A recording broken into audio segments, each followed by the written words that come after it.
कर लूँगा जी। जनाब अपना तारुफ दें। ज़ीशान गुज्जर। जी, मोहम्मद ज़ीशान मेरा नाम है। मोहम्मद इस्लामाबाद ज़ीशान। से ही हूँ इधर। और वो दुआ में क्यों? 2020 में की थी मैंने, आपसे दुआ की थी। 2015 में मेरे फादर की डेथ हो गई थी, तो बड़ी बहुत सडन थी और कभी सोचा ही नहीं था कि इस तरह वो चले जाएंगे। तो उनके होते तो मैं बड़े कॉन्फिडेंस से और बड़े धड़ल्ले से ज़िंदगी गुजार जिनकी रहा अभी था। बात नहीं हुई वो बैठे हैं अभी इधर, उन्होंने नहीं जाना। अच्छा, वैसे लंगर करना है तो कर लें, लेकिन जिन्होंने अभी बात नहीं की वो बैठे हैं जी। तो अच्छा। वो एकदम बस लाइफ एकदम चेंज हो गई। मुझे ऐसे लगा कि जैसे बहुत ज़्यादा प्रेशर आ गया मेरे ऊपर, क्योंकि और मेरा कोई भाई है नहीं और 3 बहनें हैं मेरी। तो लोगों ने भी इस तरह की बातें करना शुरू कर दी कि तुम्हारे पर रिस्पॉन्सिबिलिटी आ गई है और अब तुमने चीज़ें देखनी है। मैंने क्या देखनी है, कुछ था ही नहीं उस टाइम पे, पढ़ रहा था। और अम, जितना कॉन्फिडेंट था पहले, वो एकदम ऐसे लगा जैसे मेरी पर्सनैलिटी बिल्कुल कोलैप्स हो गई। और उनसे फीडबैक ले लो लाहौर वालों से। मैं खुद भी सुन रहा हूँ। थोड़ा ऊंचा बोलिए। तो जैसे बिल्कुल ही चेंज हो गया सब कुछ, छिन गया मेरे से। अब आगे मेरे से कुछ हो ही नहीं पा रहा लाइफ में। तो बहुत ज़्यादा परेशान था, समझ नहीं आती थी। दूसरा इंट्रोवर्ट भी हूँ, थोड़ा सा नहीं समझ आता था किसके साथ शेयर करूँ। वैसे ठीक था, सोशल लाइफ मेरी अच्छी थी, मगर फिर आहिस्ता आहिस्ता करके लोग भी दूर दूर होना शुरू हो गए कि यार पता नहीं इसको कोई हेल्प की ज़रूरत ना पड़ जाए किसी भी किस्म की। वैसे सब कुछ ठीक था। तो में आवाज़ यहाँ कम आ रही है, वो पीछे पीछे वाले लोगों को आवाज़ वाले कम, लोगों वो ये बोलने वाले आहिस्ता बोल रहे हैं। ऑनलाइन तो अच्छा। बहुत अच्छी आ रही होगी।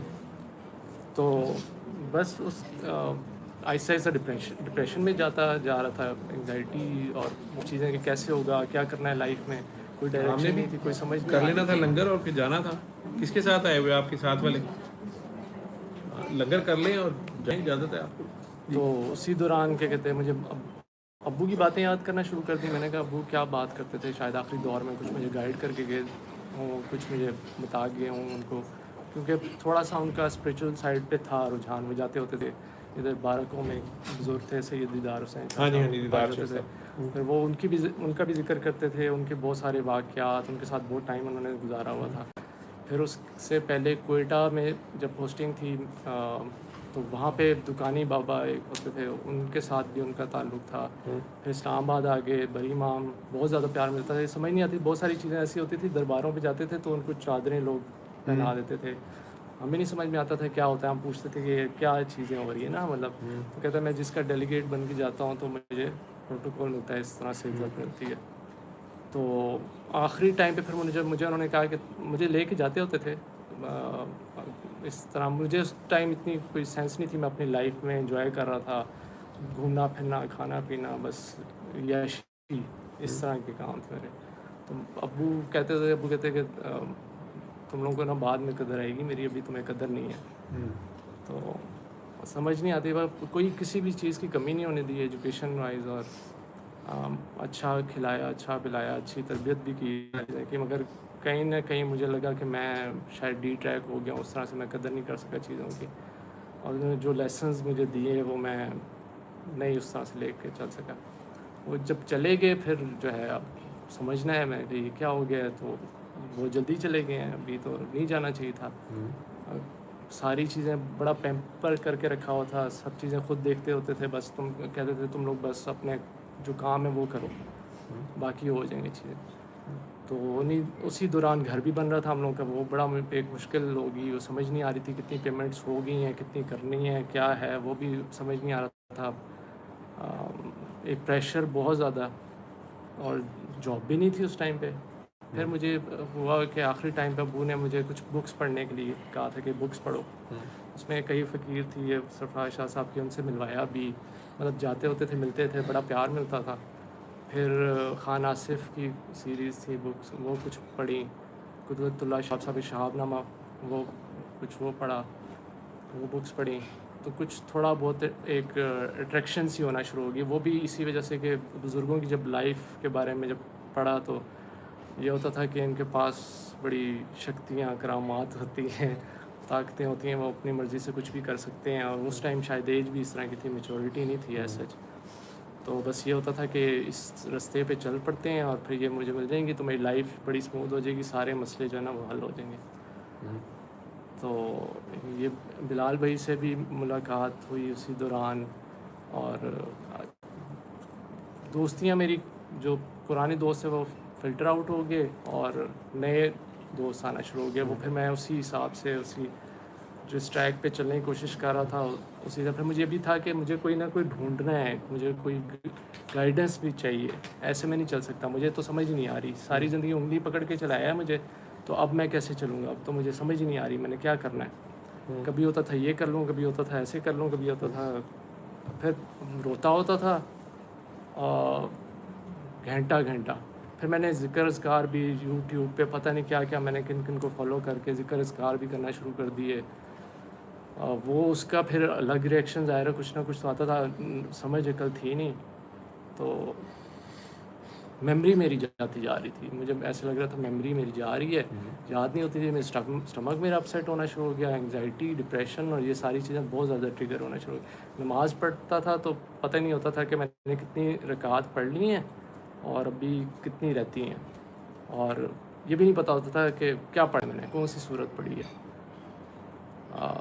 दुआएं इतनी लंबी लंबी मैं करता होता था, फिर आहिस्ता आहिस्ता करके मगर एक चीज़ बार बार ये होता था कि कोई गाइडेंस पकड़नी है, किसी को ढूंढना है। अब्बू ने भी शायद इसी तरह लाइफ गुजारी है, और उनकी भी लाइफ अगर सक्सेसफुल थी वो इसी वजह से थी कि उनके पीछे दुआएं थीं और उनको प्रॉपर गाइडेंस थी, तो दुनिया भी अच्छी होगी और आखिरत भी शायद बहुत अच्छी होगी, क्योंकि वो फिर विजन्स भी आते थे घर वालों को भी, और वो अब्बू अभी भी आते हैं, कभी कभी ख्वाब में आते हैं तो वो कहते हैं कि जैसे आप जो बात करते होते हैं कि मरने के बाद भी ड्यूटी ख़त्म नहीं होती, तो वो यही बताते हैं कि मैं आजकल यहाँ पे हूँ, आजकल मुझे यहाँ पे भेज दिया, अब मैं ये कर रहा हूँ, ऐसे है। तो दुनियावी लिहाज से हम लोग एक्सपेक्ट कर रहे होते हैं कि वो ख्वाब में आके कुछ गाइड करेंगे, तो वो गाइड नहीं करते होते। वहाँ पे थोड़ी हमें डिसअपॉइंटमेंट होती है कि अब्बू को हमारा शायद अब ख्याल उस तरह से नहीं है, तो वो बस वैसे दूसरी चीज़ें बता रहे होते हैं, यहाँ पे ऐसे है, यहाँ पे ऐसे है, तो थोड़ा सा वक्त है तुम लोगों ने गुजारना है, उसके बाद आ जाना है, और ये तो ऐसे ही है फजूल, मतलब तुम लोग परेशान होते हो, ये चीज़ें हो जाएंगी अपने वक्त पे, हो जाएंगी अपने वक्त पे होनी होती हैं, और ना वक्त से पहले ना वक्त के बाद। अच्छा, फिर मैंने कहा चलो मैं बारह को जाता हूँ, बाबा जी से मिलता हूँ, कि वहाँ पे जाते होते थे अब्बू, बड़ी इमाम भी जाता था, पीस मिलता था, सुकून मिलता था, बड़ा टेम्प्रेरी होता था। ज़ाहिर है फिर हरकतें तो मेरी हुई थी, मैंने उल्टे काम भी करने, साथ में ज़िक्र अज़कार भी कर रहा हूँ, और कुछ समझ ही नहीं आ रही थी। फिर खैर मैं 12 को गया, उन बुज़ुर्गों से मिला, तो वो ऊपर तुरबत थी उनके बुज़ुर्गों की, तो वो वहाँ पे भेजते होते थे सबसे पहले उधर सलाम करके पहले आओ, सलाम फिर मेरे करके आओ, पास फिर मेरे आओ, पास ऐसा। आओ। और अक्सर वो जो है ना ऐसे बात भी कर रहे होते थे उनसे, बहुत वाक़यात हमने उनके सुने भी अब्बू से और देखे भी, बचपन से जा भी रहे थे। तो वो उन्होंने मुझे कहा कि पहले तो मुलाकात ही नहीं हो रही थी, उनके खादिम कहते हैं उनकी तबीयत बहुत ख़राब है, तो वो अब नहीं मिलते आजकल, बहुत ज़्यादा आसान नहीं है, वो अभी हॉस्पिटल से आए हैं तो वो रेस्ट कर रहे हैं। कहते लंगर कर लो, मैंने कहा ठीक है लंगर तो मैं करूँगा, क्योंकि अब्बू कहते थे लंगर नहीं छोड़ना होता, ये लाजमी चीज़ है। तो लंगर मैं कर ही रहा था, तो उसी दौरान वो आ गए, कहते कौन आया है? मैंने कहा जी मैं मोहम्मद ज़ीशान डॉक्टर मुनीर का बेटा हूँ मैं। तो कहते क्यों आए हो? मैं कहते ऊपर गए हो? मैंने कहा जी ऊपर मैं गया हूँ। तो कहते बस हो जाएगा जो होना हुआ, तो ठीक है। अच्छा, वो होता ये था, अब्बू कहते होते थे कि वो चक्कर भी लगाते हैं घर पे, अक्सर ऐसे होता था हम लोग को खुशबू एकदम आना शुरू हो जाती थी, बहुत तेज़ और शदीद खुशबू आती थी घर में, तो वो यही लगता था कि अब्बू कहते थे कि ना बाबा जी आए हैं तो सलाम कर लो सारे। तो वो सलाम करते थे, तो वो नेक्स्ट जब विज़िट पे जाके बात होती थी तो वो वही बात कर रहे होते थे कि वाकई हमें आइडिया हो जाता था कि वही हैं, वही आए हुए थे। तो वो बड़ा प्यार था। फिर उन्होंने बस इतनी बात की कि ठीक है, बस पता नहीं उन्होंने कहा अल्लाह मालिक है या अल्लाह खैर करेगा, बस यूँ। तो मैं उसी रात को मैं जब घर आके, तो मैंने कहा बात तो बनी नहीं, उन्होंने तो कुछ मुझे बताया ही नहीं कोई। मैं और थोड़ा सा उन्होंने गुस्से का भी इज़हार किया, मुझे ऐसा लगा जैसे उन्होंने कहा यहाँ पे नहीं आओ तुम, पता नहीं मुझे ऐसे फील हुआ। तो मैं रात को, मैं बैठा हूँ टेंशन में और गुस्सा भी मुझे आ रहा है, अपने ऊपर भी सब पे आ रहा है, और पापा पे भी आ रहा है कि क्या कि क्या बीच में छोड़ के चले गए, करना है क्या है।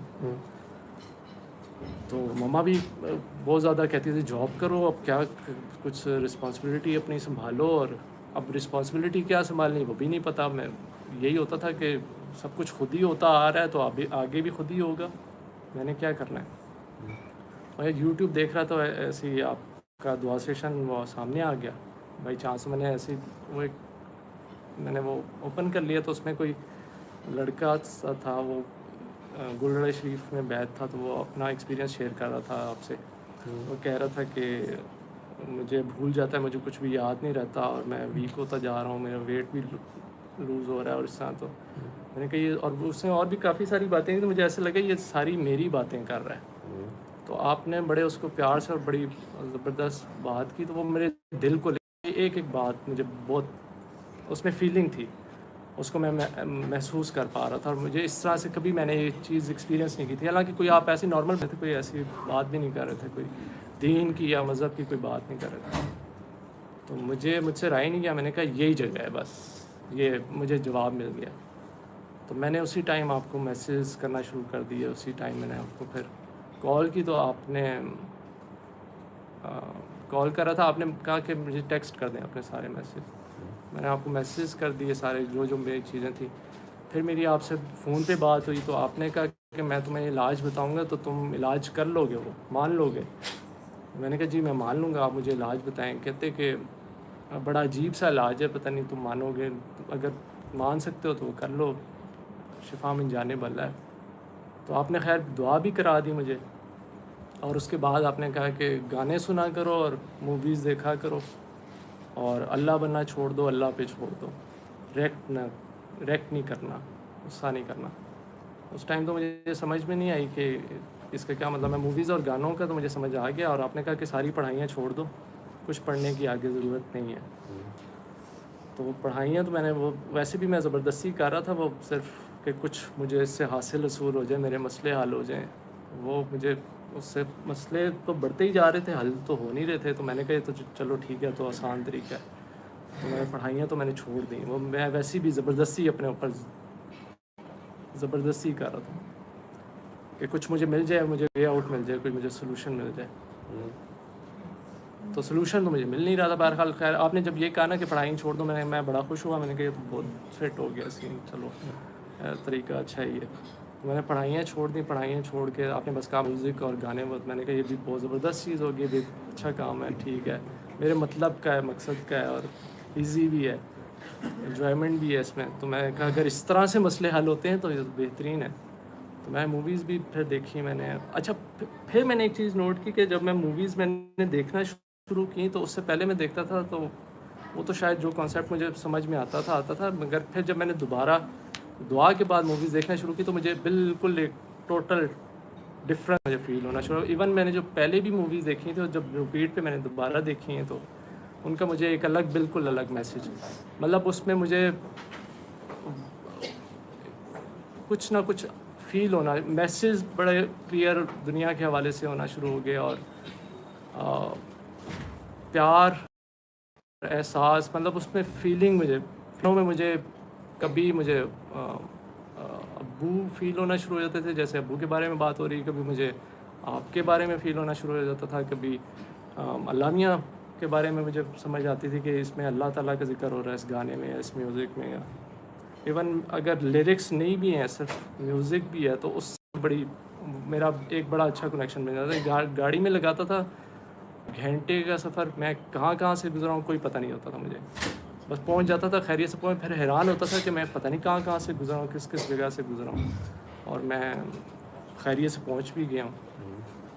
बहरहाल आहिस्ता मेरी जो चीज़ें फंसी हुई थी, जो मेरी लाइफ की चीज़ें स्टक थी, रुकी हुई थी, वो जैसे खुलना शुरू हो गई बड़ी स्पीड से। और फिर मेरी जॉब भी हो गई, मेरी जो एजुकेशन में जो प्रॉब्लम्स थी वो भी सॉर्ट आउट हो गई। मेरी जॉब भी अच्छी ऑर्गेनाइजेशन में, कंपनी में होगी, फाइनेंस डिपार्टमेंट में होगी। फिर विद इन 1 ईयर मेरी प्रमोशन भी होगी। बैक टू बैक मेरी 2 ईयर्स में मेरी प्रमोशन होगी। अभी मैं मैनेजरियल पोजीशन पे हूँ मैं इस टाइम पे। और सारी चीज़ें ऐसे लग रहा था जैसे एकदम बस आपसे मिलने की, आपसे दुआ करने की देर थी, बस आपकी वजह से शायद रुकी थी, मतलब आप तक पहुंचने के लिए, और वहाँ से फिर एकदम सारी चीज़ें ठीक होना शुरू हो गई। बाबा दीदार शाह साहब जो हैं उनसे बाबा जी की काफ़ी मेल मुलाकातें थी। शहबाज शाह साहब मेरे पास जो आते हैं वो मिलते रहे उनसे, मैंने लोगों से उनका जिक्र सुना, मैं खुद नहीं मिला। वो जो दरबार है उनके बड़ों का है, वहीं से वो फैज़याब हैं साबित है। लेकिन आपके वालिद साहब जो पौधा या जो बीज बो गए थे आपके अंदर, उसमें दुनियादारी भी थी, आप वो डिस्ट्रैक्ट फिर भी रहे थे, एनर्जी तो आपके अंदर थी लेकिन स्कैटर्ड थी। तो अपने वक्त पे मेरे ज़ुम्मे इतना ही था कि मैंने आपकी एनर्जी जो थी आपके उस एक नुक्ते पे आ गई बात। उसके बाद आगे प्रैक्टिकल ड्यूटी है। फैज़ आपने बेताशा लिया हुआ है, वालिद साहब ने लिया हुआ है, आप लोगों को ट्रांसफ़र हुआ हुआ है। तो आगे मखलूक में अल्लाह ही बांटना है, यही बताना है, यही मैसेज आगे देना है, वो देते हैं। मैसेज तो मैं दे रहा हूँ, उसमें भी मेरा अपना मकसद, मेरी अपनी लालच ही है, दुनिया ही, मतलब मुझे कोई इतना बहुत ज़्यादा शौक़ नहीं है अल्लाह और इस तरह, मेरा अपने लालच ही है कि मेरी ज़िंदगी बेहतरीन रहे। मुझे पैसा भी चाहिए, मुझे इज़्ज़त शोहरत चाहिए, सारी चीज़ें भी चाहिए, और मैं दुआ भी इसलिए कराता हूँ कि आपने कहा है ना कि आप अल्लाह के काम करते जाओ, वो भी उसकी तौफीक और उसकी मदद से ही है। नेकी और अच्छाई काम वो खुद कराता होता है, आपका अपना कोई नहीं होता। तो नहीं तो अगर अल्लाह नहीं आपका टेस्ट ले रहा तो आपने ज़रूर टेस्ट देना। नहीं सर, मैं टेस्ट तो देना ही नहीं चाहता, मैं आजमाइश के भी काबिल है, मुझे आजमाइश भी नहीं चाहिए। मैं कहता हूँ बस मुझे मुराद क्या है आप लोगों सर, आजमाइश से मुराद ये कि ऐसी मतलब अनकंफर्टेबल सिचुएशन में नहीं, ये इसको आप लोग, ये अल्लाह थोड़ा आपको करता है। अल्लाह ने किसी को अनकंफर्टेबल करके क्या करना है? अल्लाह तो आपको ढेर सारा पैसा दे देगा, ये आजमाइश है। अब आप इसे करते क्या हो? अल्लाह आपको बहुत ज़्यादा इज्जत दुनियावी दे देगा, बहुत बड़ी सीट दे देगा, बहुत बड़ी इंपॉर्टेंट पोजीशन दे देगा। अब आप उसे करते क्या हो? ये आजमाइश है। वो जो मैं गाड़ी 150 पे चला के टांग तोड़, वो अल्लाह नहीं मेरी आजमाइश कर रहा, वो तो मैं आप लत तोड़ाई है, ठीक है। या राह जाते किसी फने खां की जान के अगे लत रखी है, उन्हें फड़ के दोवें लत्तां तोड़तियां ने, तो वो मेरी अपना पंगा है, ठीक है। आजमाइश हमने ऐवी ज़बरदस्ती बना ली है कि वो जी मेरे अम्मी अब्बू की ब्रेकअप हो गया तो फिर मैं भी अब्बे के सिर 'च कुहाड़ी कढ़ मारी, तो उन्हें थाने दे दिता मैनू, तो वो जी आजमाइश शुरू हो गई। वो तो इंसान आपस में एक दूसरे को आजमा रहे हैं, ऐसे ही है। अल्लाह तो दे के आजमा, बिल्कुल ठीक। हाँ कि आप फिर करते क्या हैं? कभी आपको शोहरत देता है, इल्म देता है, पैसा देता है, बीवी अच्छी दे देता है, माँ बाप अच्छे दे देता है, अच्छा नसब दे देता है, किसी मतलब अल्लाह दे के देखता है कि करते क्या हो, ठीक। और ये जो दूसरी मसले मसाइल हैं, ये तो हम खुद ज़बरदस्ती मतलब वो भी हम अल्लाह के खाते में वैसे डाल देते हैं, ऐसे ही है। ठीक है। बिल्कुल वो तब होते हैं जिस वक्त हम नाशुक्रियाँ करते हैं कि की है यार मोनो सलवा ही खाई चाहिए, अल्लाह कहना चलो ठीक है रहने दो, ठीक है। वो एक अलग कहानी है, लेकिन ज़्यादातर अल्लाह ताला आजमाइश जो है वो दे के आजमाते हैं, वो आजमाइश है। मगर अल्लाह ताला अगर आपको कोई चीज़ देता है तो फिर उसके मतलब उसके लिए गाइड भी तो करता है ना, कि आपने अगर आपको कोई पोजीशन दी है तो गाइड भी करता है आपको कि आपने कैसे इसमें चलना है, कैसे आपने करना है, कैसे लोगों के साथ बिहेव करना है। वो तो वो चीज़ होती है कि जब आप खुद से ज़बरदस्ती छीन लें तो वो उसमें मेरा ख्याल है आजमाइश आती है। आप मेरिट पे नहीं है तो ये मेरिट का फैसला अल्लाह को के हवाले करना चाहिए ना, कि अल्लाह ताला आपको अगर खुद से दे रहा है कोई अल्लाह चीज़। आपको खुद से देता है ना, जी ना भी मेरिट हो आपका। अब शैतान बेचारा बहुत नेक आदमी था, कोई उसने गलती की नहीं हुई, बिल्कुल उस दिन तक तो उसने कुछ नहीं की हुई, ऐसे ही है। और पोजीशन माशाल्लाह क्या हायर अप की उसकी पोजीशन है। बिल्कुल लेकिन आदम अलैहिस्सलाम की तो कोई परफॉर्मेंस ही नहीं है मेरिट वाइज तो, बिल्कुल लेकिन अल्लाह अल्लाह अल्लाह की मर्जी, बिल्कुल उन्होंने कहा जी नहीं ये अशरफुल मखलूक़ात है, तो अल्लाह एक पोजीशन दे रहा है, ठीक। उधर से शैतान को भी एक पोजीशन दी हुई थी, आउट ऑफ टर्न प्रमोशन थी उसको, मतलब वो जिन्नात में से था, ठीक है, नारी मखलूक थी, उसको नूरियों के ऊपर लगा दिया, ठीक है, सारे फरिश्तों के ऊपर, मतलब चारों बड़े फरिश्ते जो हैं इनका भी चीफ ऑफ आर्मी होता है, उसको वो लगा दिया, बिल्कुल ठीक। उस वक्त उसने नहीं कहा आउट ऑफ टर्न प्रमोशन पे कि जनाब मैं नारी हूँ, ये नूरी हैं, मैं इनके ऊपर कैसे लग गया, उधर तो लग गया फ़ौरन। बिल्कुल अब अल्लाह ने अचानक खाकी आगे कर दिया कि ये तुम्हारे ऊपर ये है, इसको अब इसके तुम, ठीक है। इसकी कोई सियासी मास्टर ना बना लेना तुम लोग अपनी, लेकिन अल्लाह की मर्जी है ना कि अल्लाह ने एक आम इंसान को पकड़ के, एक आम मतलब मट्टी उठा के तो कह दिया कि जी ये बादशाह है, उन्हें नहीं माना, उन्हें कहा ना नहीं है। जी वहाँ पे कहता है कि नहीं ये तो मट्टी है, ये कैसे मेरे से ऊपर आ सकती है। ठीक, बिल्कुल। उसको पोजीशन एक दी गई थी ना, अब वो पोजीशन तो दी गई, अल्लाह का पास है, ये अल्लाह के करीब है। अज़ाज़ील था उसका जो टाइटल था, अजीज। अब उसे अचानक कहा गया कि ठीक है इसको मानो सारे, ये तुमसे बेहतर है। बाकियों ने तो मान लिया, वो नहीं माना।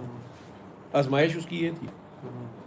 ठीक, पहले आउट ऑफ टर्न प्रमोशन थी, जिन्होंने ने कहा नहीं जनाब जिब्राइल दे होंदे मैं किस तरह हो सकता, बाकी तुसी कहते हो तो मैं कर लेना, लेकिन मैं इस काबिल नहीं हूँ। बिल्कुल ठीक, उधर तो फटाफट वो बैठ गया मैं अज़ाज़ील हूँ। अब अल्लाह ने अचानक आदम अलैहि इस्लाम आगे कर दिए, तो वहाँ माना नहीं है। मुसलमानों की या इस इंसानों की भी यही ट्रेनिंग, यही टेस्ट इंसानों पे भी आता है।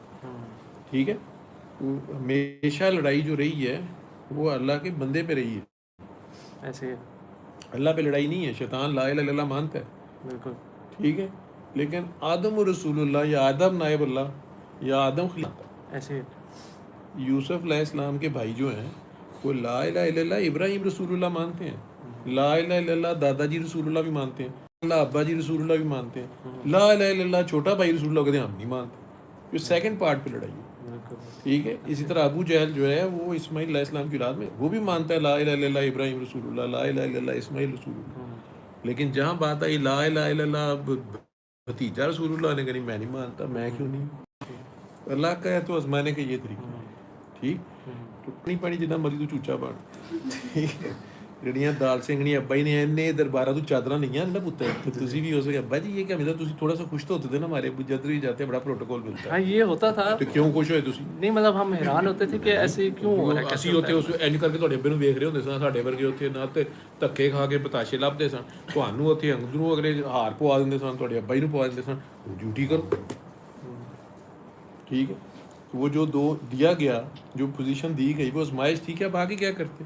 तो अब आगे आपको ड्यूटी करनी, बांटे हैं उसको जड़ियाँ चादर नहीं है। दुआ जो है वो तो मैं जो भी आगे आता है मतलब मैं मेरे सिर सहन नहीं कर रहे, जेड़ा भी बंदा कोई दुआ करा रहा है मेरे सिर या बाबे के सिर नहीं सहन कर रहा, ये पिछला खादा पीता उसका साथ दे रहे। सही, बिल्कुल सही कह रहे हैं, बात तो है ऐसे ही ऐसे ये किसी भी बंदे को अगर ये कोई गलत फहमी है ना कि वो दुआ का बड़ा काम कर रहा है मेरे समेत, तो इस गलत फहमी को निकाल दे, क्योंकि ड्यूटी डबल हो जाती है। अल्लाह कहता है अच्छा तू कर रहे हैं, चलो बेटा दोबारा नहीं ये मैंने एक्सपीरियंस किया है, मैंने नोटिस किया है कि जिस टाइम दुआ के दौरान जब आप बोल रहे होते हैं ना, आपको पता चल रहा होता है कि ये मेरे अल्फाज भी नहीं है, ये मेरा नॉलेज भी नहीं है, ये विजडम भी वो नहीं है, ये कोई और ये कुछ और है, ये कहीं और से रेडियो चल रहा है और बड़ा तवील रेडियो और बड़ा फ्लो में चलता है वो, और वो नहीं समझ में आ रहा था उस टाइम। मगर ये होता है डॉक्टर बाबा कि आपको ना अपना आप थोड़ा सा सुपीरियर और थोड़ा सा वो फील होता है, उसमें अकड़ आती है, और ये मैं जितना मर्जी इसमें हम्बल होने की कोशिश करूँ वो एक्टिंग ही होती है, वो फेक होता है, वो फेक होता है, मतलब मैं मज़ा बड़ा आता है, बहुत मज़ा आ रहा होता है, मैं कली सूट पहना है तांग हो के बैठे बड़ा मज़ा आता है।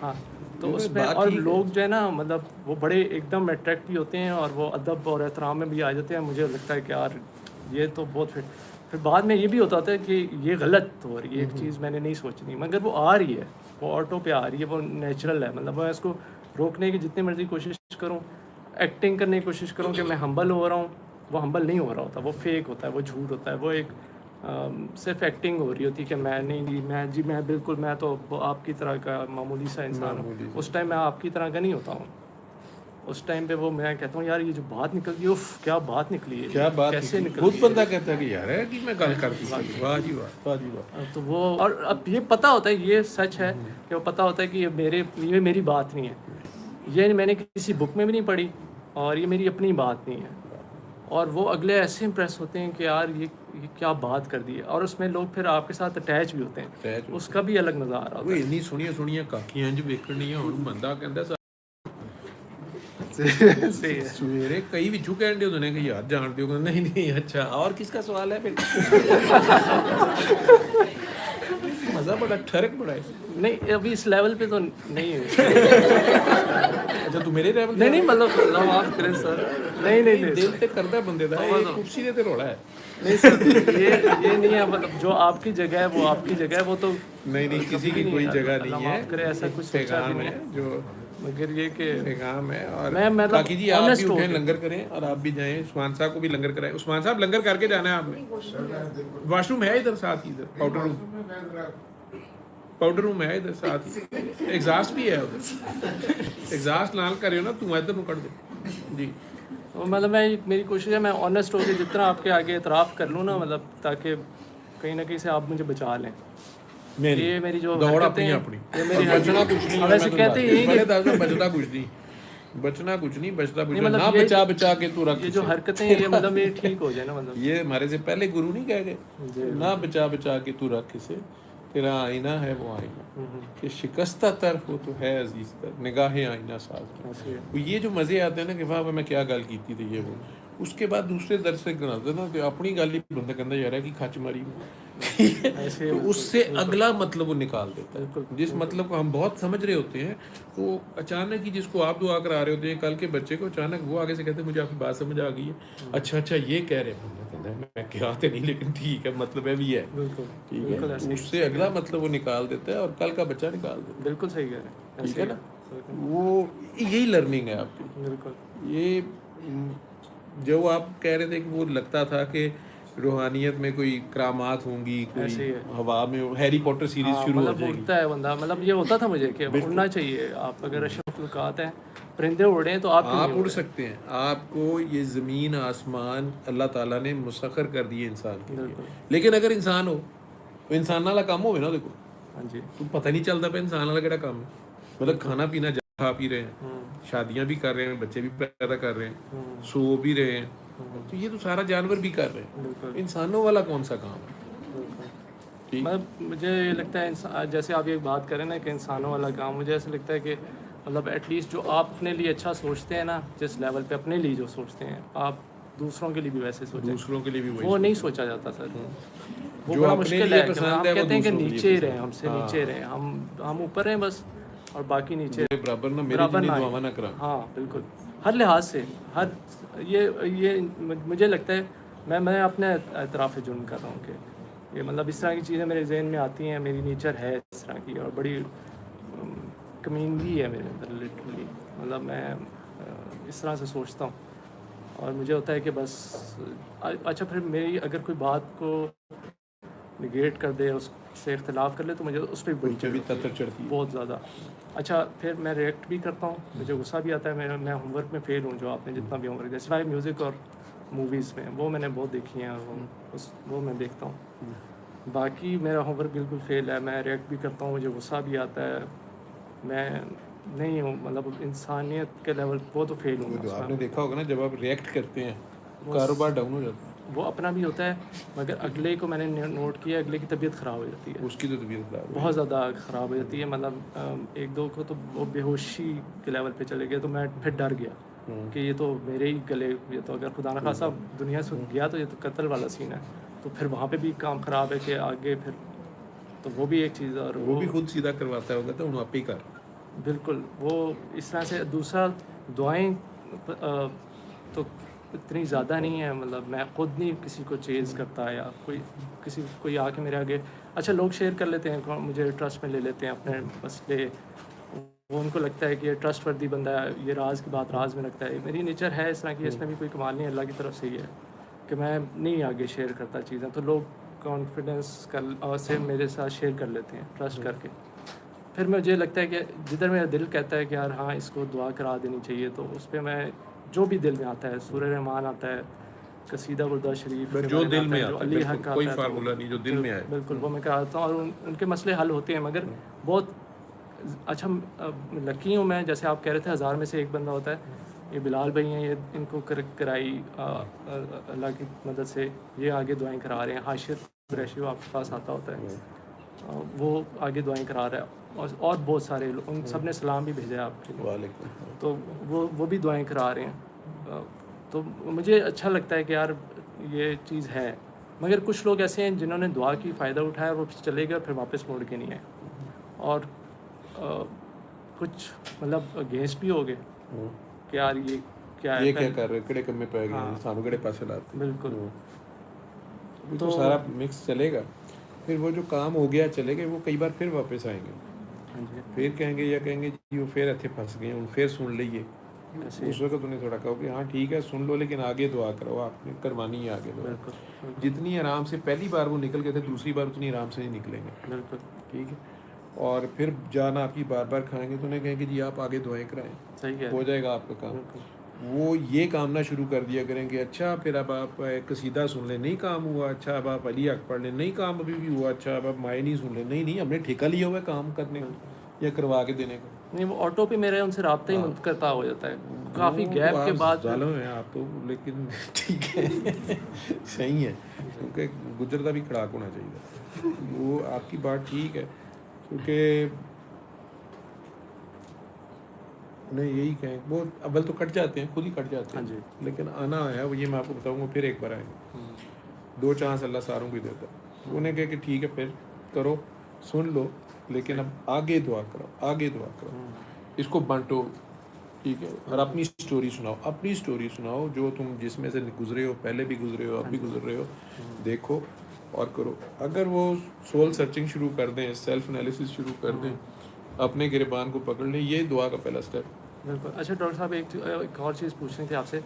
मुझे लगता है जो जिस्म है ना, ये बॉडी है, इसकी बहुत ज़्यादा लिमिटेशन है, और ये जो फ़ायदा है फैज़, ये जो सिस्टम है, इसकी एनर्जी बहुत ज़्यादा है, ये बर्दाश्त नहीं होती मेरे से, नहीं होती समटाइम्स क्या, मोस्ट ऑफ द टाइम्स नहीं होती। मेरी अजीब सी कैफियत, मुझे, मैं ज़लज़ले में रहता हूँ, मैं ब्रेन फॉग भी रहती है मुझे, मैं मतलब झूम ही रहा होता हूँ बहुत ज़्यादा टाइम। मेरे से ना कई दफ़ा ऑफिस का काम भी फोकस होके नहीं। अच्छा उधर वैसे अल्लाह बड़ी इज्जत रखता है, बचा लेता है, काम हो जाते हैं ना, काम हो जाते हैं, और ऑटो पे ऐसे होते हैं मैं हैरान हो जाता हूँ कि ये क्या है, वो खुद करो तो शायद गलती कर, वो गलत हो जाता। बिल्कुल बिल्कुल। मगर वो एक तबीयत भारी, अच्छा फिर जिस्म ठंडा हो जाता है, हार्ट बीट तो मेरी तेज़ ही रहती है। और आप मखलूक का काम, वो आप कनेक्टेड हो ना, आप मखलूक का काम करते रहो, आपका वो करता जाएगा, आपका होता रहेगा सारा। तो ये कुछ नॉर्मल कंट्रोल में नहीं आ सकती, मैं इसको मतलब मैं कंट्रोल नहीं कर सकता इस एनर्जी को। अभी भी मैं बैठा हूँ तो मुझे अंदर से ना वो शिवरिंग स्टार्ट हो गई है। हार्ट नहीं, आप जब आई थी तो मैंने एकदम आपको डांट के कह दिया दूर बैठा। हाँ जी बिल्कुल। वो इसलिए रोका था कि तू फिर होर पीन दे चक्कर से, तो ये चलाकियां होंगी ने भी सारी इसलिए करते मैं आराम ना पहले वाली दस हाथ दे काम करो, सही, ठीक, दुआ कराते जाओ, अपने कामों की फिक्र नहीं करो, वो होते जाएंगे साथ साथ, तो उसका काम करते जाओ, तुम्हारा हाँ काम। प्लान करके तो कोई चीज़ करो वो नहीं होती, वो फेल ही होता हूँ उसमें मैं। तो वो गो विद द फ्लो वाला जो एलिमेंट है वो ठीक है, वो उसमें मैं सोचे समझे प्लानिंग उसकी चलेगी, आपकी नहीं चलेगी। बिल्कुल। और टाइम भी नहीं होने देता मैं से, मैं टाइम पे भी नहीं कहीं पहुंच पाता, मतलब जितना मर्जी मैं कमिटमेंट कर लूँ, मेरी नींद भी बहुत ख़राब है। मैं सारी रात जागूंगा, सुबह सोऊंगा, उठूंगा तो मेरे कंधे ये सब भारी, जैसे पता नहीं कितना मैं सफ़र करके, हालांकि मैं सोया इसलिए हूँ कि मैं रेस्ट कर सकूँ, मगर उठता हूँ तो मैं थका हुआ होता हूँ, मतलब वो अजीब ही मेरा मामला है। और रात रूह काम कर रही होती है ना, उस टाइम मैं बिल्कुल फ्रेश होता हूँ। असर के बाद, मगरिब के बाद मेरा दिन चढ़ जाता है, मेरे जिस्म में सही एनर्जी आ जाती है, मैं फ्रेश हो जाता हूँ। उससे पहले तक मैं पता नहीं क्या चल रहा होता मेरे साथ। बस दुआ करते रहो, ठीक, अपनी आंखें खुली रखा करो। हाँ आपने कहा था होश में रहना, वो अब पता नहीं होश में रहना भी क्या है, मुझे तो लगता है कि मैं होश में ही हूँ। बस ये दुनियादारी के काम भी थोड़े बहुत करने तो हैं, ड्यूटी नहीं, मेरा बहुत दिल करता है ये करने का, मेरा दिल ज़्यादा इसी में होता है कि मैं सोशलाइज़ करूँ, लोगों घूमूँ फिरूँ, अच्छा खाऊँ, अच्छी जगह पे हाइकिंग करूँ, माउंटेन्स पे जाऊँ, उधर जाके वहाँ भी बैठूं। दुआएं करानी। हाँ जी, बस दुआ मुझे लगता है कि वो कई दफ़ा लाज़मी नहीं लफ्ज़ों कि की दुआ ज़रूरत ये नहीं नहीं है। कि आंखें बंद करें और ये ऐसी है, करें, लेकिन बहरहाल बिल्कुल ताड़ में रहना बिल्कुल। वो मुझे लगता है समटाइम आपको लफ्ज़ों की भी ज़रूरत नहीं होती। नहीं होती। आपके साथ कोई आके बैठा है, अगर वो वैसी अच्छा फील कर रहा है, रिलीफ उसको मिल गया, सुकून मिल गया, उसकी पेन कम हो गई है, सिर्फ शेयर करके ही। इवन शेयर नहीं भी किया, समटाइम्स आपके साथ पास कोई बैठ गया और आपको लगा है कि यार वो आपसे जब आया था तो दुखी सा लग रहा था, और अब जब गया है सिर्फ बैठ के ही, तो वो सुकून में है, सुकून में उसके चेहरे पे सुकून है, तो वो इसका मतलब है ठीक है, अल्लाह ने काम हुआ कर लिया काम, अल्लाह ने किया, मतलब तो एनर्जी का इंपोर्ट एक्सपोर्ट ही आपस में होना हो, हाँ जी, ठीक है ना। लेकिन अगर उसको दुआ की तरफ डायरेक्ट कर दो, सही, ठीक है ना, बिल्कुल तो उसका ध्यान अपने मालिक की तरफ हो जाए, सही, बजाय ये हैरी पॉटर सीरीज़ वाली इंपोर्ट एक्सपोर्ट जो नहीं ऑटो पे हो ही रही है। हाँ जी, लेकिन अगर उसको दुआ के ऊपर लगा दो, अच्छा ये करो, दुआ करो, ये करो, और तुम भी आगे दुआ कराओ, बिल्कुल ठीक है, तो उसकी अपनी एफर्ट आ जाएगी ना उसमें, ऐसे ही, ठीक है। एफर्ट आगे उसकी कदर करना शुरू कर देगा, आगे करेगा तो उसमें से मज़ीद उसको आगे जो मिलना है वो उसको मिलना शुरू हो जाएगा, बिल्कुल बिल्कुल, ठीक है। थैंक यू चल लंगर करो और जाओ भागो। सर जाए। हाँ हाँ वो हो गई, तो मैंने नींदर आनी तेरे दूंगा बैठा है मैंने अभी सारों को डील करना है, नए बड़े हैं, ठीक, तो आप लोग जाओ लंगर करके जाओ, जो जिन्होंने कर लिया है थैंक यू अगर से चाहे दो लोग। सल्ले अला सल्ले अला सल्ले अला सल्ले अला सल्ले अला शफीना सल्ले अला